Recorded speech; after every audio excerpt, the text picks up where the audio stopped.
তো বর্তমানে দেখো মার্কেটের যদি স্ট্রাকচার বা ক্যান্ডেল দেখা যায়, এটা হলো মান্থলি ক্যান্ডেল দেখো লাস্ট 4 মাস দেখো রেড, এক এক 2 নম্বর ক্যান্ডেল, এ হচ্ছে 3 নম্বর ক্যান্ডেল, এই 4 নম্বর ক্যান্ডেল। যদিও মান্থ এন্ড হয়নি, তাও এটা রেডেই ক্লোজ হবে, যা হাব দেখা যাচ্ছে। কিন্তু বর্তমানে এমন অবস্থা হওয়ার কারণ কি, তোমাদেরকে একটা ছোট্ট এক্সাম্পলের মাধ্যমে তোমাদেরকে বোঝাবো। তো চলো এক্সাম্পলটা দেখে নেওয়া যাক। দেখো মার্কেটে এই একটা দোকান আছে, এখানে এফ বলে একটা কাস্টমার আছে, এ রেগুলারই এই দোকান থেকে মাল কেনে। এর পাশেও আর একটা দোকান আছে। তো এবার কি করলো মার্কেটে এই যে দোকানদার, মালের দামের বৃদ্ধি করে দিল, মালের দামের পরিমাণ বাড়িয়ে দিল, যে 100 টাকার মাল এখন 110 টাকা করে দিল। তো 110 টাকা করাতে কি হলো, এই যে এফ কাস্টমারটার প্রফিটের পরিমাণ কমে যাচ্ছে। তখন ও দেখলো যে প্রফিট যেহেতু কমছে, তখন সে কী করছে, এই দোকান থেকে না কিনে তখন সে অন্য দোকানে শিফট হলো। কারণ সে অন্য দোকানের, এই যে আগে যে দোকান থেকে কিনতো সেই দোকানের থেকে 2 টাকা বা 3 টাকা তার 100 টাকায় সেভ হচ্ছে।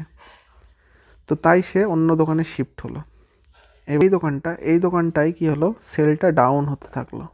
এবং এই নতুন যে দোকানে গেল এফ কাস্টমার, সেই দোকানে কিন্তু সেল বাড়তে থাকছে, ঠিক আছে।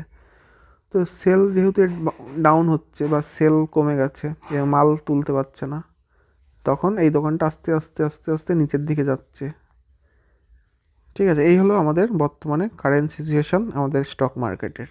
ইন্ডিয়ান মার্কেটে যেহেতু ট্যাক্সের পরিমাণ বেশি, তার জন্য তারা অন্য মার্কেটে শিফট হচ্ছে এবং মার্কেট থেকে তারা টাকা বের করে নিচ্ছে, অর্থাৎ সেল করছে, শুধু সেল করছে।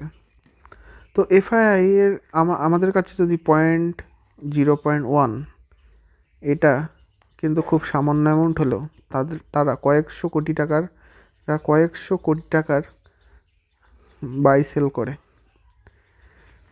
তো তাদের কাছে এই 0.01% মানে অনেকটা অ্যামাউন্ট লস বা লাভ। তো তার জন্য তারা দেখছি ইন্ডিয়ান মার্কেট থেকে তাদের সেলিংটাই বজায় রেখেছে এবং এখান থেকে তারা অন্য মার্কেটে শিফট হচ্ছে। তো এই হলো বর্তমান মার্কেট সিচুয়েশন। তো তোমরা যদি জানতে চাও এই মার্কেটে বর্তমান সিচুয়েশনে কী করা উচিত, ইনভেস্ট করব না ট্রেডিং করব না এফএনও করব, অবশ্যই কমেন্টে জানিও। নেক্সট ভিডিওতে তোমাদেরকে জানাবো কী করা উচিত বর্তমান মার্কেটে। এবং ভিডিওটা ভালো লাগলে এবং যদি ইনফরমেটিভ হয় ভিডিওটা, তাহলে অবশ্যই একটা লাইক করে দিও। ধন্যবাদ।